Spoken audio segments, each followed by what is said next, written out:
এলামা জানো, শেজাদ তো আগে কি গোলাম ছিল না? হুম। হ্যাঁ, তারপরে যখন স্মৃতি ফিরে পাই তারপর তো শেজাদ শেজাদ হয়ে গেছে, তাই না? কিন্তু এই শহরে শেজাদের মতো দেখতে একটা ছেলে বরিশাল থেকে এসেছে, বুঝছো? সিরিয়াসলি? হ্যাঁ, একদম শেহজাদের মতো দেখতে।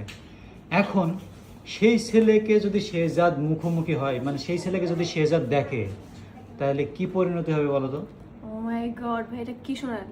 কারণ সে শেহজাদের নামে উল্টাপাল্টা ছড়াচ্ছে, বুঝছো? আচ্ছা তাহলে ভাই, ও যদি শেজাদের সামনে পড়ে ওকে তো খতম করে দিবে, ওর 12টা বাজাই দিবে।